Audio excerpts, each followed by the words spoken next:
Graças a Deus. Irmãos, podem sentar.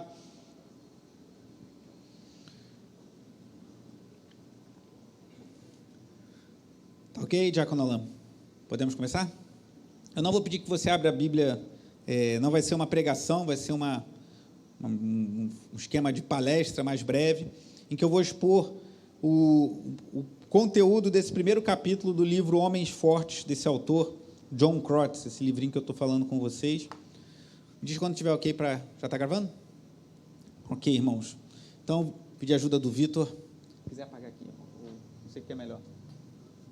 Melhor assim? Então, pessoal, o autor desse livro, ele fala que o objetivo é motivar, equipar e encorajar homens a incrementarem a sua liderança espiritual em casa. A maioria dos homens aqui são casados, e uma boa parte tem filhos. Temos homens aqui que não são casados ainda, mas que eu sei que pretendem, no tempo certo, quando Deus abençoar, constituírem famílias. Temos irmãos em situações diferentes, que têm filhos aqui, né, que estão vivenciando uma situação de divórcio, mas que têm família e têm cuidado bem de sua família. Então, em alguma medida, eu creio que tudo, embora alguns aspectos do que vamos tratar aqui sejam muito focados para o homem casado, especialmente o homem casado que tem filhos, os princípios são aplicáveis a todo homem, em toda condição, todo homem cristão que deseja honrar e glorificar a Deus com a sua vida. O autor diz que o propósito dele é resumir a liderança espiritual em seus componentes básicos e buscar conselhos práticos. O que eu gostei no livro é que hoje vai ser um pouco mais conceitual, mas nos próximos capítulos ele dá muitos conselhos práticos sobre como ensinarmos a Bíblia para os nossos filhos, para a nossa esposa, como a importância do caráter. O próximo capítulo, que será o tema do nosso próximo encontro, que ainda não temos a data, vamos agendar ainda mais à frente, fala sobre a importância do caráter do homem. E esse capítulo de hoje, ele fala sobre a questão da importância da liderança espiritual. E ele colocou 4 pontos que eu quero compartilhar com vocês. O primeiro está aí: Deus estabeleceu os homens como líderes no lar. E aí sim, se você puder abrir sua Bíblia em 1 Coríntios, capítulo 11. Até achei que o Marquinhos ia abrir nesse texto, mas o texto que ele abriu do capítulo 16 foi fantástico, é como uma luva. Achei muito interessante. A gente vai ler o capítulo 11, versículo 3, mas na abertura, eu vou até ler novamente, o Marquinhos leu 1 Coríntios 16, especialmente os versículos 13 e 14, que fala de sermos vigilantes, firmes na fé, homens de coragem, fortes, mas fazendo tudo com amor. Que palavra, assim, apropriada, pertinente para esse nosso encontro. Mas a primeira coisa que o autor chama a nossa atenção no primeiro tópico: Deus estabeleceu os homens como líderes no lar. 1 Coríntios 11, 3 diz assim: quero, porém, que entendam que o cabeça de todo homem é Cristo, o cabeça da mulher é o homem, e o cabeça de Cristo é Deus. Então ele fala claramente aqui, dando instruções sobre a adoração e sobre a ceia, o cabeça da mulher é o homem. Agora vá comigo para Efésios 5, 22.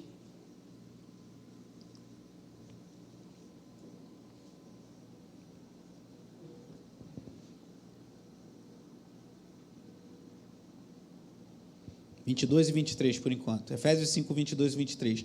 Mulheres, sujeitem-se cada uma a seu marido, como ao Senhor, pois o marido é o cabeça da mulher, como também Cristo é o cabeça da igreja, que é o seu corpo, do qual ele é o Salvador. Só até aí.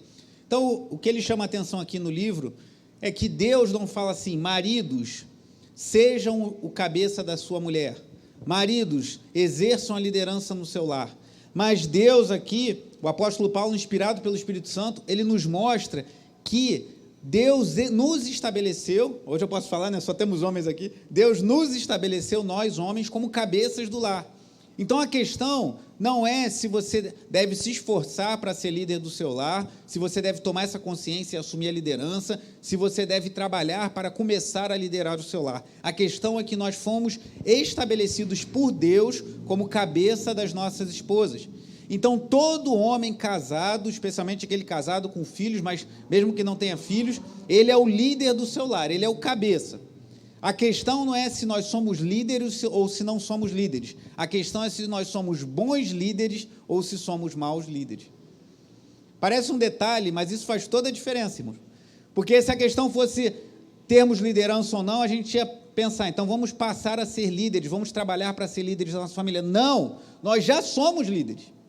Nós já somos o cabeça das nossas esposas. Cada um aqui, cada marido, já é o cabeça da sua esposa. Cada um aqui que vive, que é solteiro ou divorciado, passou pelo drama de um divórcio, alguma situação, e se prepara, Deus está conduzindo, talvez para um casamento, um viúvo, alguém que passou pela viuvez e vai passar por um segundo casamento, está se preparando para isso. No momento em que nós casamos, irmãos, e contraímos matrimônio, nós somos estabelecidos por Deus como cabeça das nossas esposas. E não há nada que mude isso. A questão é, seremos bons líderes ou maus líderes? Porque líderes nós já somos, segundo a palavra de Deus. Essa é a única pergunta, dentro desse primeiro ponto, que nós devemos nos fazer. Temos sido ou seremos bons ou maus líderes? Porque líderes nós já somos, segundo a palavra de Deus. O segundo fator que ele chama a atenção é que ele chama de efeito multiplicar. Vá comigo lá no Salmo 127.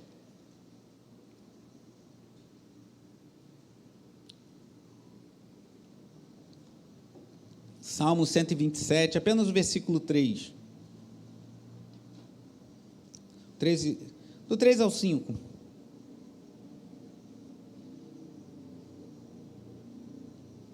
Salmo 127, a partir do versículo 3, diz assim: os filhos são herança do Senhor, uma recompensa que Ele dá. Só um parêntese aqui, nossa sociedade desestimula tantas pessoas a terem filhos, né? Tratam como se você querer ter filhos, quem quer ter 2, 3 filhos é tratado como um louco, e a Bíblia fala que os filhos são uma herança, uma recompensa que Deus nos dá. Versículo 4, como flechas nas mãos do guerreiro, são os filhos nascidos na juventude. Como é feliz o homem que tem a sua aljava cheia deles, não será humilhado quando enfrentar seus inimigos no tribunal. O que o autor chama a atenção aqui do Salmo 127 é que o salmista compara os filhos como flechas. E qual é a imagem que deve vir à nossa cabeça? Que os nossos filhos, nossas filhas, alguns aqui têm filhas, eu estou prestes a ter uma daqui a pouquinho, são como flechas que você puxa para trás e vai para muito além de onde você imagina.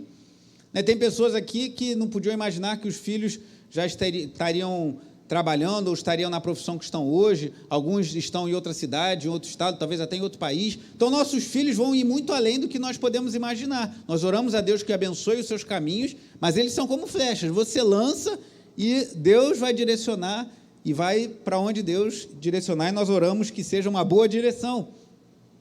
E aí o autor chama a atenção que há um efeito multiplicar, porque nós que somos pais, nós temos uma influência marcante na vida dos nossos filhos.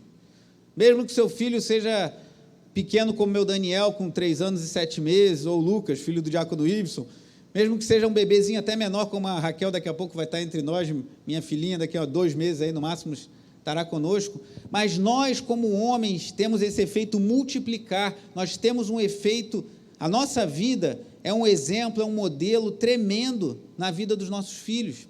Então, se queremos que eles sejam flechas e que encontrem um bom rumo para as suas vidas, a influência que exercemos hoje, mesmo que eles sejam bebezinhos, mesmo que eles estejam na primeira infância, ou sejam maiores, ou adolescentes, ou jovens, tem uma influência tremenda na nossa vida, na vida deles. E o autor chama a atenção para algo muito sério, irmãos, porque a gente influencia os nossos filhos positivamente ou também negativamente. Porque se nós podemos influenciá-los positivamente com bons exemplos e com uma postura que glorifica a Deus, nós também os influenciamos negativamente com posturas que não agradam a Deus. Então, há uma influência, um efeito multiplicar positivo, mas pode haver também um efeito multiplicar negativo. E ele chama a atenção de 2 exemplos negativos de pais. O que ele chama de pais ditadores, que são aqueles pais, que querem impor sua vontade de qualquer jeito, não tem um diálogo com o filho, são muito firmes e colocam tudo debaixo de regras muito definidas, ou os pais que ele chama de moles, eu botei ali fracos, já que o nome do livro é Homens Fortes, seriam homens, maridos, pais fracos. Então ele fala, se você for um pai ditador, que impõe tudo dentro de casa e tem do seu jeito, não tem diálogo com seu filho, eu mandei, acabou, não Não estou falando que você não tem que ter autoridade sobre o seu filho, mas se você for um ditador, alguém que não tem diálogo, que tem que ser do teu jeito e não tem conversa, isso vai ter um efeito negativo na vida do seu filho. E de semelhante forma, se você for um pai, como o autor chama, mole, ou fraco, ou frouxo, que deixa as coisas correrem e não se envolve, deixa que a sua mãe resolve, sabe aquele pai que tudo joga na conta da mãe? Não, fala com a sua mãe. Não, resolve isso com a sua mãe. Pai, eu posso ir no shopping? Pergunta para a sua mãe. Pai, o que você acha de comprar essa roupa? Resolve com a sua mãe. Claro que tem coisas que a gente vai pedir para a esposa resolver, mas uma coisa é você pedir para a esposa resolver algumas coisas, uma coisa é você delegar tudo para a sua esposa. Isso terá um efeito multiplicativo negativo na vida dos seus filhos. Então, nossos filhos são como flechas, e nós estamos ali segurando o arco, e a nossa vida terá uma influência muito grande na direção que os nossos filhos tomarão no futuro. Aí vem uma frase que eu coloquei como uma chamada para esse trabalho, que eu tirei desse trecho do livro, que ele fala: você quer influenciar sua igreja e sua cidade para o Senhor Jesus Cristo? Tal influência começa com homens mentalmente fortes e espirituais, cuja liderança se reproduz numa família forte. Famílias fortes formam as bases de uma boa igreja. Por fim, sua cidade inteira sentirá a força espiritual de tão fiel igreja. Então, qual é a visão do autor com a qual eu compartilho? Que nós precisamos nos fortalecer como igreja. E para nos fortalecermos como igreja e assim influenciarmos positivamente a nossa cidade, o nosso bairro, nós temos que fortalecer as nossas famílias. Mas para fortalecer as nossas famílias, nós, homens, precisamos exercer bem o nosso papel. Tempos atrás, isso eu vi até numa palestra lá na Igreja da Freguesia, muitos anos atrás, foi feito um estudo, até com números estatísticos, mostrando a presença dos filhos na igreja, quando os pais são divorciados, quando os pais são da igreja, quando a mãe é da igreja e o pai não é da igreja, quando o pai é da igreja e a mãe não, o que é mais raro. Normalmente, quando o pai está na igreja, a mãe está junto também, embora também aconteça da mãe não estar junto. Mas, eu não lembro os números, mas quando os pais estão juntos na igreja, a chance desses filhos permanecerem na igreja por mais tempo é muito grande. Quando cai para apenas um dos dois, a porcentagem já cai bastante. Quando é só a mulher que está na igreja, despenca. Quando o homem está na igreja, mesmo que a mulher não esteja, esse número é bem mais alto. Nós, homens, temos uma influência que nós, às vezes, desconhecemos sobre a vida da nossa esposa e sobre a vida dos nossos filhos. Os nossos filhos, eles reconhecem, ou no fundo, eles querem reconhecer a nossa autoridade sobre eles. Mas, às vezes, a gente mesmo não reconhece isso, a gente precisa abrir os olhos para isso. Então, queremos ter uma igreja forte, queremos influenciar os bairros adjacentes aqui do Anil, precisamos ter famílias fortes, e para termos famílias fortes, nós homens, precisamos ser homens fortes espiritualmente e influenciarmos positivamente a nossa família. O terceiro ponto desse capítulo, dos 4 que o autor traz, e que é muito... E aí, irmãos, eu digo, eu não sou um pastor muito experiente, eu estou no ministério há 7 anos, estou liderando aqui a igreja há quase 1 ano, e já lidero há quase 15 anos, mas não me considero um pastor experiente, mas já aconselhei muitos casais, tanto casais em situação de namoro, ou prestes a namorar, noivado, se preparando para casar, casados, enfim. E eu vejo isso, irmãos, acontecer com uma frequência enorme, ainda mais em nossa sociedade, que a questão da masculinidade está tão confusa, que é o seguinte: a ausência masculina é igual, é uma fórmula, é uma coisa matemática. A ausência masculina, o homem que não se posiciona, que não assume seu papel dentro de casa, é certo que a mulher ficará sobrecarregada. Isso é líquido e certo, irmão. O homem ausente, mulher sobrecarregada. E às vezes pode ser que o marido tenha uma esposa forte, uma esposa que é uma mulher de fibra, uma mulher trabalhadora, uma mulher esforçada, que talvez num primeiro momento não apareça. Aí talvez você fale: mas eu conheço um casal que a mulher é muito firme, o marido não faz, às vezes não faz meio corpo mole para ajudar em casa, faz corpo mole para ajudar com o filho, faz corpo mole até para trabalhar, olha aí, coisa séria isso aí. Mas a mulher é firme, a mulher é trabalhadora, a mulher leva a família nas costas, a mulher carrega o piano, a mulher cuida dos filhos, ela faz comida, ela limpa a casa, ela trabalha fora, ela carrega o piano, ela já entendeu que o marido dela é meio fraco, não é muito bom de trabalho, não é muito bom de ajudar em casa, e ela toca o barco. Ela pode até não demonstrar isso, ou não demonstrar isso no primeiro momento, irmãos, mas é certo, pode escrever, que mais cedo ou mais tarde essa mulher estará sobrecarregada. E às vezes mais cedo do que o marido imagina. E aí depois o marido, mas eu não sei o que aconteceu, minha esposa sempre foi tão esforçada, agora quer divorciar, quer sair de casa, não quer mais ficar comigo, disse que quer abandonar a família, que não gosta mais de mim, que não me ama, que não me admira. Mas às vezes precisamos reconhecer que a nossa ausência causa uma sobrecarga sobre os ombros das nossas esposas. Aí o autor fala algo interessante, isso não quer dizer, irmãos, ele até fala assim, tem maridos que falam, mas a minha esposa quer que eu seja o apóstolo Paulo, né? Aquelas, igual na igreja às vezes, eu já falei isso em encontros de jovens, tem pessoas que esperam que a sua igreja tenha todas as qualidades possíveis e imagináveis, quer o pastor que seja um pregador do nível do Hernando Dias Lopes, um dos maiores pregadores do Brasil, quer que a igreja tenha tanta atividade como a igreja mais ativa do bairro, quer que a igreja tenha tanta festividade como a igreja mais festeira da região, mas quer que a igreja tenha uma escola bíblica tão forte como a igreja que tem a escola bíblica mais forte do bairro, que é tudo funcionando perfeitamente na sua igreja, e as pessoas com expectativas que são irreais e se frustram, vão se frustrar sempre, porque buscam algo que não existe. E não é isso que eu estou falando, que temos que esperar, ou que a nossa esposa espere que nós sejamos o homem mais espiritual da igreja, que nós sejamos o homem mais inteligente, mais trabalhador, devemos nos esforçar e tudo, mas não é isso que elas querem, elas querem se sentir amadas, protegidas e seguras. Se você for lá no livro de Cânticos, não precisa abrir agora, logo no início do livro de Cânticos tem uma imagem, que é um livro que mostra do amor entre um homem e uma mulher, tem uma imagem que se repete lá no final do capítulo 8, que a mulher fala para o noivo, que depois vira seu marido, e já depois, numa idade mais avançada, que a sua mão direita esteja por trás de mim e a sua esquerda me abrace, mais ou menos isso. Qual é a imagem? A mulher pede ao marido que coloque a mão por trás da sua nuca, das suas costas, e o abrace, uma imagem de segurança. As nossas mulheres esperam segurança, sentirem-se seguras, e esperam isso de nós, maridos. Então, se nós faltamos nisso, não quer dizer que nós tenhamos que ser perfeitos, mas se nós não damos essa presença masculina, as nossas esposas ficam sobrecarregadas. Gênesis 2:18.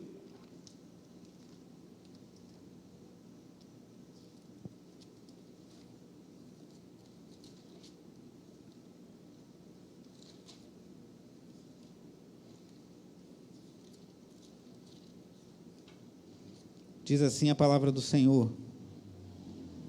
Então o Senhor Deus declarou: não é bom que o homem esteja só.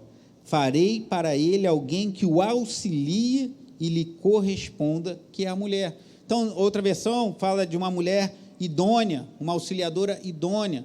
Então, a nossa esposa é chamada por Deus para ser uma auxiliadora idônea, e nós devemos tê-la como isso, e não jogar tudo nas costas dela e sobrecarregá-la. E aí, o último ponto, irmãos, que é o último, mas não é o menos importante, eu diria até que é o mais importante, é que a única imagem que a Bíblia usa para comparar o relacionamento entre Cristo e a sua igreja é o casamento. Isso mostra em quão elevado nível, irmãos, Deus coloca o casamento. O quão caro aos olhos de Deus é um casamento. Por isso que lá em Malaquias diz, não é à toa, que Deus odeia o divórcio, o repúdio. Quando Jesus é confrontado pelos mestres da lei, Senhor, mas Moisés permitiu dar carta de divórcio, lá em Deuteronômio 24, a Jesus lá em Mateus 19, fala o quê? Mas por causa da dureza do coração de vocês, que Deus tem em alto grau a família e o casamento. Então, a única relacionamento na Bíblia comparável ao relacionamento entre Cristo e a sua igreja é o casamento, o relacionamento do marido e da mulher. E isso, só isso, irmão, já deveria chamar muito a nossa atenção. Que é o que Cristo fez pela sua igreja. O que Cristo se dispôs a fazer por nós que somos sua igreja, que somos a esposa do Cordeiro, que somos a noiva do Cordeiro. Cristo se entregou e morreu pela sua igreja. Então, nós, maridos, temos que estar dispostos a nos doar, a nos entregar, não é nos anular, mas nos entregar sem deixarmos de liderar. É um desafio, mas que Deus nos concede graça para isso. O texto de Efésios 5, que eu li no início, mas eu não li todo, na sequência, fala justamente isso, que nós devemos amar as nossas esposas, nós maridos, como Cristo amou a igreja a ponto de se entregar por ela. Então, o autor coloca esses 4 pontos, que Deus estabeleceu os homens como líderes no lar, e ele defende essa tese de que isso é estabelecido por Deus, mesmo que você seja um líder ausente, mesmo que você seja um líder que não participa, mesmo que você seja pouco presente na sua casa, aí você vai ser um mau líder, mas líder nós sempre seremos, pois Deus deixa claro na sua palavra que o homem é o cabeça da mulher. Falou o segundo ponto do efeito multiplicar, que a nossa vida, os nossos modelos, nosso exemplo é multiplicado, influencia grandemente a vida dos nossos filhos. Terceiro ponto, que a nossa ausência masculina fatalmente leva a uma sobrecarga das nossas esposas. E, por fim, que nós somos chamados a refletir a imagem de Cristo e do seu relacionamento para com a igreja na nossa casa. E aí o autor ele fala de 3 tipos de pais, né, ou maridos: os pais ditadores, os pais moles ou fracos e os pais semelhantes a Jesus. Se você é casado e não tem filhos ainda, mude ali de pais para marido. O marido ditador, que estabelece tudo, não tem conversa, não tem diálogo com a esposa, não tem diálogo com o filho, é assim, acabou, eu que mando, aqui em casa eu sou o cabeça, então agora vai... Que não é o modelo de Jesus para conosco. Os pais moles ou fracos, que não se envolvem para nada, joga tudo na conta da esposa. Ou maridos semelhantes a Jesus, que se doou por sua igreja, e é que assim nós devemos ser para com as nossas esposas. Amém, meus irmãos? Então é isso.